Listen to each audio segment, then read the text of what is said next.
Hello everyone, welcome to my channel. I am Tanu Singh Baghel and in this video we will learn chapter first of business studies class 11th and that is business trade and commerce. ये इस chapter का part first है. Part second में हम इसकी history के बारे में जानेंगे, पर पार्ट फर्स्ट में हम बिज़नेस के कॉन्सेप्ट के बारे में जानेंगे कि बिज़नेस होता क्या है. तो हम जानते हैं बिज़नेस क्या होता है. बिजनेस का जो कॉन्सेप्ट है वो क्या कहते हैं. The term business is derived from the word busy. तो बिजनेस कहाँ से आया हुआ है? बिजी वर्ड से आया हुआ है. मतलब होता है कि busy. Thus business means being busy. इसका मतलब क्या हुआ कि बिजनेस मतलब क्या हुआ कि हम हमेशा बिजी रहना. किस चीज़ में बिजी रहना वही बताती हूँ. How ever in a specific sense business refers to an occupation in which people regularly engage in activities related to purchase, production or sale of goods and services with a view to earning profits. तो यहाँ पे जितने भी words लिखे हुए हैं इसमें सभी जो वर्ड्स हैं उनका कुछ ना कुछ सेंस निकलता है. क्या निकलता है ये मैं समझती हूँ कि अलग अलग वर्ड्स में हम इसको क्या करेंगे, तोड़ेंगे और फिर हम समझते हैं. बिजनेस का मतलब हम लोगों ने समझ लिया कि बिजी रहना. तो business refers to an occupation. अगर कोई ऑक्यूपेशन है, बिजनेस क्या होता है? एक ऑक्यूपेशन होता है. और कैसा ऑक्यूपेशन होता है बिजनेस ऐसा ऑक्यूपेशन होता है जिसमें पीपल जो होते हैं, लोग होते हैं, वो रेगुलरली इंगेज रहते हैं. किस चीज़ में इंगेज रहते हैं? परचेस. मतलब उनका जो मतलब वो ऐसी चीज़ों में इंगेज रहते हैं जिनका रिलेशन परचेस से होता है या सेल से होता है. अगर हम किसी चीज़ का प्रोडक्शन कर रहे हैं, किसी चीज़ को परचेस कर रहे हैं या किसी भी चीज़ को सेल कर रहे हैं, वो जो हमारे लिए गुड्स है अगर हम उसके लिए सेल कर रहे हैं, इसका मतलब ये है कि हम बिज़नेस कर रहे हैं. और एक दिन करने से नहीं होगा. अगर मैंने कोई भी चीज़ जो है उसका प्रोडक्शन किया और फिर उसको सेल कर दिया तो वो मैंने बिज़नेस नहीं किया, क्योंकि मैंने उसको सिर्फ एक बार किया. अगर मैं उसको रोज़ करूँगी, अगर मैं उसको रेगुलरली फॉलो करूँगी, जैसे कि यहाँ पे लिखा हुआ पीपल रेगुलरली इंगेज, तो मतलब पीपल जब रोज़ उसमें बिज़ी रहेंगे तभी वो हमारे लिए बिज़नेस कहलाएगा. अदरवाइज़ वो हमारे लिए बिज़नेस नहीं है. और एक और उसमें एक कैरेक्टरिस्टिक्स होता है with a view to earning profit. अगर हम प्रॉफिट अर्निंग के लिए कर रहे हैं तभी बिज़नेस. क्योंकि कोई भी व्यक्ति नहीं चाहता कि हमारे बिज़नेस में लॉस हो जाए या हमारा बिज़नेस बंद हो जाए. तो अगर हम एक प्रॉफिट अर्निंग के व्यू से कर रहे हैं, ऐसा भी कोई काम कर रहे हैं जिसमें जो यहाँ पे बातें लिखी हुई हैं, तो इसका मतलब ये है कि हम बिज़नेस कर रहे हैं. अगर हम अपने आसपास देखेंगे तो जो लोग हैं, जो पीपल हैं, वो ऐसी एक्टिविटीज़ को परफॉर्म करते हैं जिससे क्या होता है कि वो अपनी नीड्स को सेटिस्फाई कर पाते हैं. तो इन एक्टिविटीज़ को 2 पार्ट्स में डिवाइड किया गया. तो यहाँ पे वो लिखे हुए हैं parts, economic and non economic activities. Economic मतलब क्या होता है? इकोनॉमिक मतलब होता है रिलेटेड टू मनी. तो अगर कोई चीज़ है जो लोग कर रहे हैं और वो मनी से रिलेटेड है, जिससे उन्हें लाइवलीहुड वो अर्न कर पा रहे हैं, तो इसका मतलब ये है कि वो इकोनॉमिक एक्टिविटी कर रहे हैं. फॉर एग्जांपल के लिए लेते हैं कि अगर कोई डॉक्टर है वो अपनी क्लिनिक में ट्रीटमेंट कर रहा है, अगर कोई टीचर है वो स्कूल में टीचिंग कर रहा है, और अगर ऐसी कोई भी चीज़ होती है जो कि अपनी लाइवलीहुड अर्न करने के लिए की जाती हैं, तो हम बोलते हैं कि वो इकोनॉमिक एक्टिविटीज़ की जा रही हैं. फिर बात करते हैं नॉन इकोनॉमिक एक्टिविटीज़ की. तो जो नॉन इकोनॉमिक एक्टिविटीज़ होती हैं उनमें किसी भी तरह का लाइवलीहुड अर्न करने के लिए नहीं की जाती, ना उसमें मनी का कोई वो होता है, स्पेस होता है, वो वहाँ पे मनी का कोई रिलेशन भी नहीं होता है. तो क्या होती है नॉन इकोनॉमिक एक्टिविटीज़? उसमें हम इमोशंस को शो करते हैं. अगर यहाँ पे एक एग्जांपल दिए है, अगर कोई लड़का है और वो क्या कर रहा है, वो अगर किसी भी ओल्ड मैन को रोड क्रॉस करवा रहा है, तो इसका मतलब ये है कि वो ये सब चीज़ें वो अपने लिए कर रहा है, वो इमोशंस के लिए कर रहा है किसी के. तो इसका मतलब ये है कि वो नॉन इकोनॉमिक एक्टिविटी परफॉर्म कर रहा है. अगर कोई हाउसवाइफ है और वो कुकिंग फूड कर रही है, यानी घर में खाना बना रही है तो अपनी फैमिली के लिए, तो इसका मतलब ये है कि वो नॉन इकोनॉमिक एक्टिविटी कर रही है. इसमें किसी भी तरह का मतलब मनी से कोई रिलेशन नहीं है. तो इकोनॉमिक एक्टिविटीज़ तीन कैटेगरीज में डिवाइड होती हैं. कौन कौन सी? Business, business profession and employment. तो बिजनेस प्रोफेशन एंड एम्प्लॉयमेंट क्या होता है, इनके बीच में क्या डिफरेंस होता है, ये हम आगे पढ़ेंगे, पर हम उससे पहले कुछ चीज़ें जो यहाँ पर लिखी हुई हैं उनको हम पढ़ेंगे। तो चलिए पढ़ते हैं। बिजनेस में define as an economic activity. Economic activity का मतलब हमने समझ लिया related to money involving the production and sale of goods, जिसमें production and sale of goods involve होता है। एंड सर्विसेज, यहाँ पे सर्विसेज का क्या मतलब है, अगर हम किसी हेयर कटिंग सैलून में गए और वहाँ पर हमारे बाल काट दिए, तो इसका मतलब क्या हुआ कि उन्होंने हमें सर्विस प्रोवाइड की और इसके बदले हमने उन्हें मनी दिया। तो इसमें क्या हुआ, मनी से रिलेशन है, तो इसका मतलब ये है कि ये भी एक इकोनॉमिक एक्टिविटी हुई। उसके बाद हम जानते हैं कैरेक्टरिस्टिक्स ऑफ बिजनेस एक्टिविटीज़। तो कैरेक्टरिस्टिक्स क्या होती हैं। फर्स्ट कैरेक्टरिस्टिक है एन इकोनॉमिक एक्टिविटी। तो बिजनेस क्या है, एक इकोनॉमिक एक्टिविटी है। बिजनेस इकोनॉमिक एक्टिविटी क्यों है, क्योंकि ये क्या होती है, इसमें मनी अर्निंग और लाइवलीहुड अर्निंग का ऑब्जेक्टिव होता है। इसमें किसी भी तरह का कोई इमोशंस शो नहीं किया जाता। It may be mentioned here that this activity can be undertaken और on either on small and individual level. ये एक्टिविटी इंडिविजुअल या स्मॉल लेवल में भी की जाती है। आप आगे चल के पढ़ोगे, इसमें सोल प्रोप्राइटरशिप यानी इंडिविजुअली भी किया जाता है ये एक्टिविटीज़, और हम पार्टनरशिप में भी करते हैं और हम इसमें कंपनी भी बनाकर करते हैं, जैसा कि यहाँ पर लिखा हुआ है कोऑपरेटिव सोसाइटी और कंपनी। प्रोडक्शन और procurement of goods and services. तो जैसा कि मैंने बताया कि हम गुड्स एंड सर्विसेज का प्रोडक्शन करते हैं।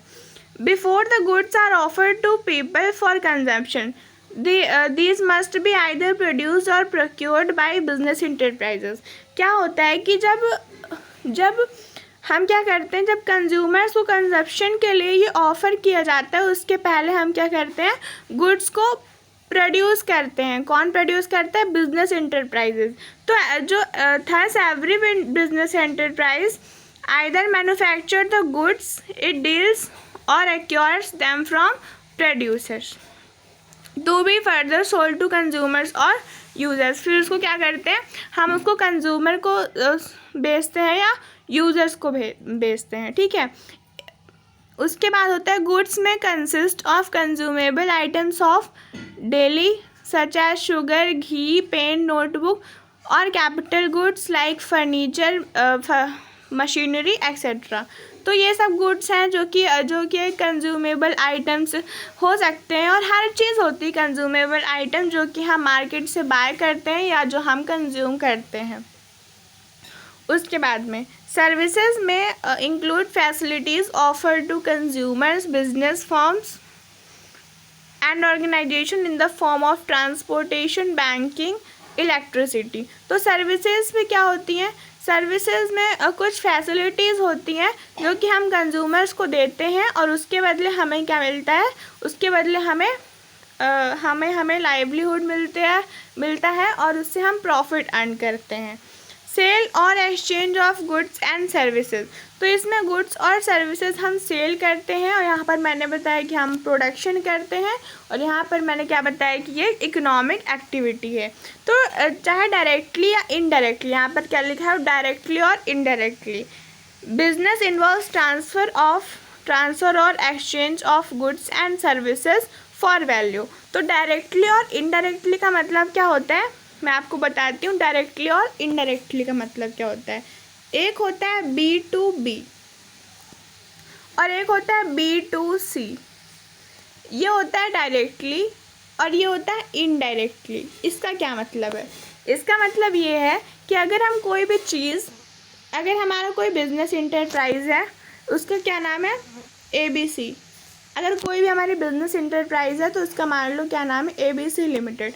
अगर हम उसको अगर हमने जो भी प्रोडक्शन किया अपने यहाँ, जो भी अपने इंटरप्राइज में जो कुछ भी हमने प्रोडक्शन किया, तो उसको हम किसको हम देंगे, वो उसका कंज्यूमर कौन होगा, उसका कंज्यूमर भी कोई बिजनेस वाला ही होगा। या हम बोल सकते हैं कि उसको हम किसी रेस्टोरेंट में किसी रेस्टोरेंट में क्या कर दिए, सेल कर दिए, कुछ भी कर दिए। फॉर एग्ज़ाम्पल अगर हम लेते हैं, अगर हमारी कंपनी से मिल्क प्रोड्यूस हुआ तो अगर हम वो मिल्क किसी रेस्टोरेंट को सेल कर देंगे तो इसका मतलब क्या हो जाएगा कि वो B2B हो जाएगा, B2B बिजनेस हो जाएगा, यानी बिजनेस टू बिजनेस हो जाएगा। वो इनडायरेक्टली होता है, वो कंज्यूमर्स के पास इनडायरेक्टली आता है, फिर रेस्टोरेंट जो है वो कंज्यूमर्स को देगा। और अगर हम बात करें B2C की तो B2C क्या होता है, वो डायरेक्टली बिजनेस होता है। जैसे डायरेक्टली ट्रांसफ़र ऑफ गुड्स होता है, जैसे ABC लिमिटेड अगर वो डायरेक्टली कंज्यूमर्स को सेल करे तो इसका मतलब क्या हो जाएगा कि वो डायरेक्टली ट्रांसफ़र ऑफ गुड्स कर रहा है। फिर आगे पढ़ते हैं।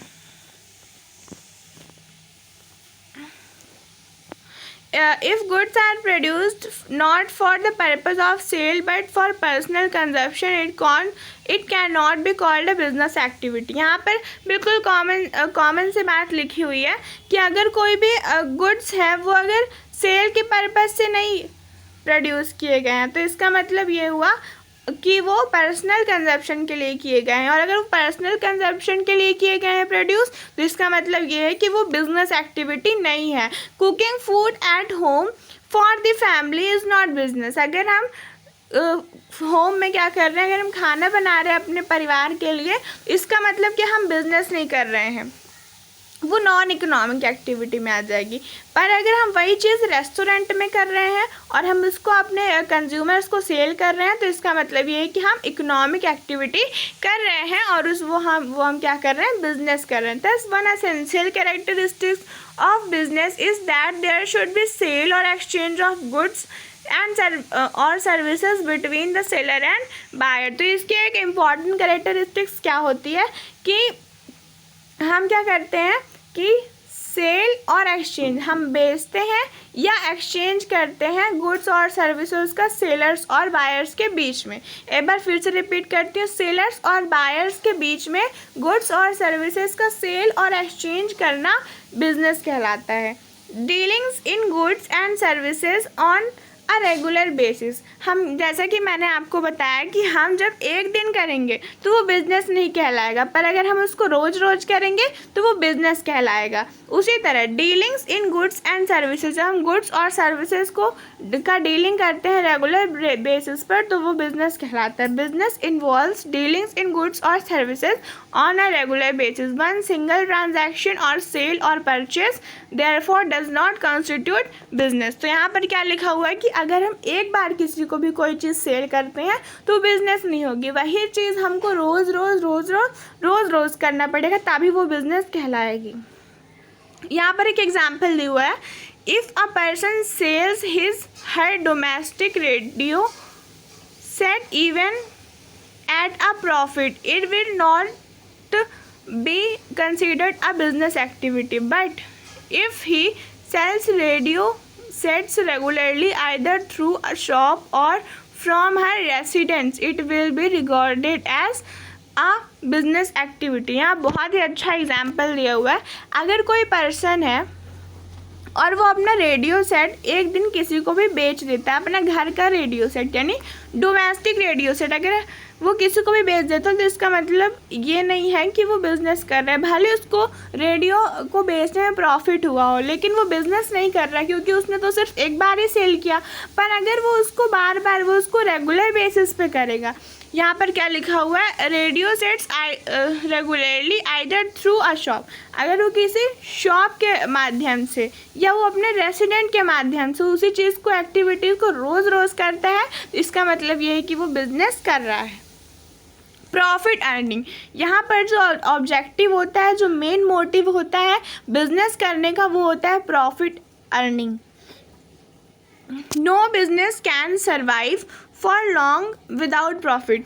यहाँ पर बिल्कुल भी कॉमन सी बात लिखी हुई है कि अगर कोई बिज़नेस है और अगर उसमें प्रॉफिट नहीं हो रहा है तो वो बहुत दिनों तक वो बिज़नेस नहीं चलेगा। इसीलिए बिजनेसमैन क्या करते हैं, हर पॉसिबल एफर्ट्स लगा देते हैं कि हमें प्रॉफिट हो। By increasing the volume of sales और रिड्यूसिंग कॉस्ट, वो क्या करते हैं, इसके लिए वो जो सेल होती है उसको क्या करते हैं, उसको इंक्रीज़ कर देते हैं, या हम ये कह सकते हैं कैसे इंक्रीज़ करेंगे? जो कॉस्ट होती है उसको कम कर देते हैं। अगर कॉस्ट कम कर देंगे तो सामान जो होता है वो चीप हो जाता है, फिर उसको मैक्सिमम लोग उसको बाय करते हैं।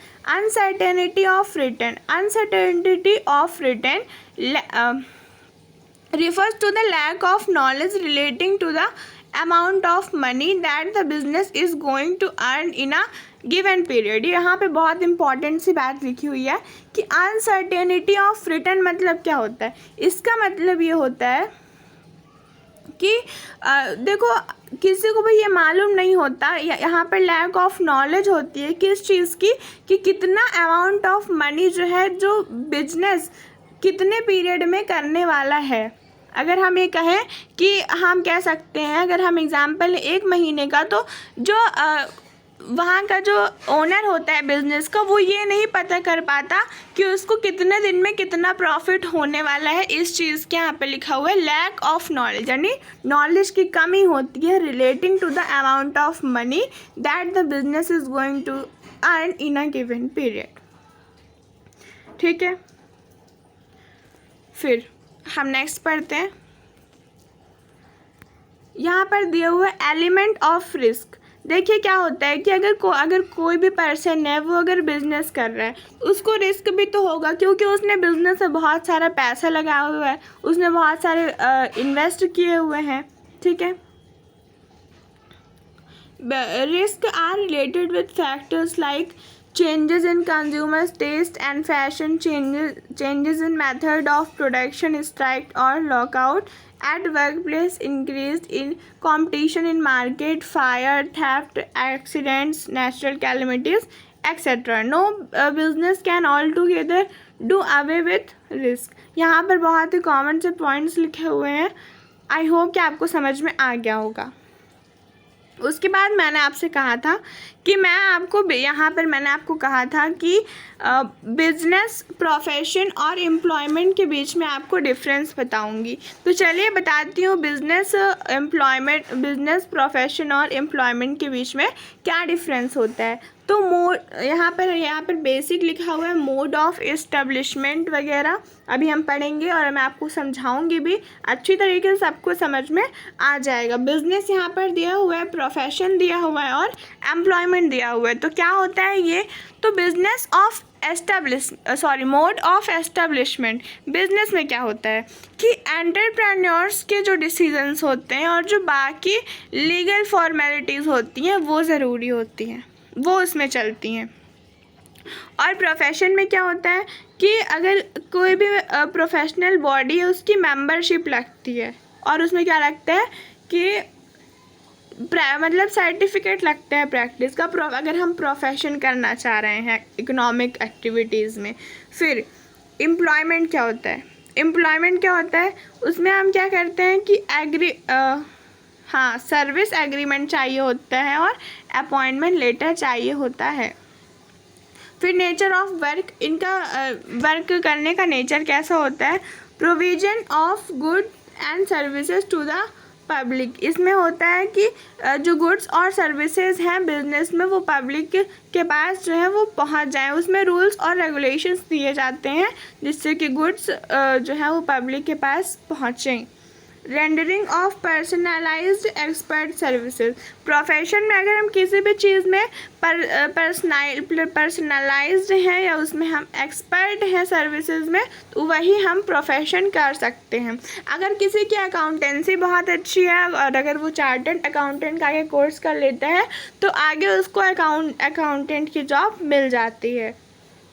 Performing work as per service contract और रूल्स ऑफ सर्विस। यहाँ पर क्या होता है कि हम क्या करते हैं, जो सर्विस का कॉन्ट्रैक्ट है उसके रूल्स पर हम वर्क को परफॉर्म करते हैं। उसमें क्वालिफ़िकेशन क्या चाहिए होती है बिज़नेस को करने के लिए, तो इसमें ज़्यादा कोई क्वालिफ़िकेशन नहीं चाहती, कोई भी क्वालिफ़िकेशंस नहीं चाहिए होती हैं। अगर किसी के अंदर भी इनोवेशंस हैं और अगर वो एंटरप्रेन्योरशिप अच्छी कर लेता है तो वो बिज़नेस कर सकता है। फिर इसमें क्या होता है, इसमें क्या क्वालिफ़िकेशन चाहिए होती है, अगर हम कोई प्रोफेशन कर रहे हैं तो उसमें हमें ट्रेनिंग चाहिए होती है। जो भी हम प्रोफेशन करना चाहते हैं उसमें हमें एक्सपर्ट होना पड़ता है, और उस पार्टिकुलर प्रोफेशन में क्या क्या क्वालिफ़िकेशंस चाहिए तो हमें वैसे बनना चाहिए, वैसे बनना होता है अगर कोई हमें प्रोफेशन करना है तो। Qualification and training as prescribed by the employer. इसमें क्या होता है कि इसमें क्वालिफ़िकेशन और ट्रेनिंग जो होती हैं वो एम्प्लॉयर के द्वारा प्रिस्क्राइब की जाती हैं। तो इसमें क्या होता है कि अगर कोई बिज़नेस कर रहा है तो उसको प्रॉफिट मिलता है, अगर कोई प्रोफेशन कर रहा है तो उसको प्रोफेशन फ़ी मिलती है, और अगर कोई एम्प्लॉयमेंट कर रहा है तो उसको सैलरी मिलती है और वेजेस मिलती है। आपको डिफरेंस तो आता ही होगा सैलरी और वेजेस में। अगर नहीं आता तो मैं आपको बता दूं, सैलरी महीने में एक बार मिलती है और वेजेस हमें रोज़ मिलते हैं। फिर कैपिटल इन्वेस्टमेंट। कैपिटल इन्वेस्टमेंट क्या होता है? बिजनेस के ऊपर जो हम पैसे लगाते हैं उसको कैपिटल इन्वेस्टमेंट बोलते हैं। आप इसको अकाउंटेंसी में पढ़ोगे तो कैपिटल इन्वेस्टमेंट क्या बिजनेस में कैसा होता है। कैपिटल इन्वेस्टमेंट जो होता है वो बिज़नेस के ऊपर डिपेंड करता है कि किस बिज़नेस के ऊपर कितना ज़्यादा हमें इन्वेस्ट करना चाहिए, कितना ज़्यादा हमें उस पर कैपिटल लगाना चाहिए। तो यहाँ पर लिखा हुआ required as per size and nature of business. फिर यहाँ पर अगर हम कोई प्रोफेशन कर रहे हैं तो limited capital needed for establishment, इसमें लिमिटेड कैपिटल होता है। फिर अगर हम एम्प्लॉयमेंट कर रहे हैं तो हम एक एम्प्लॉय जैसा काम करेंगे, एज एन एम्प्लॉय काम करेंगे, तो उसमें हमें कैपिटल की ज़रूरत नहीं पड़ती। फिर रिस्क की बात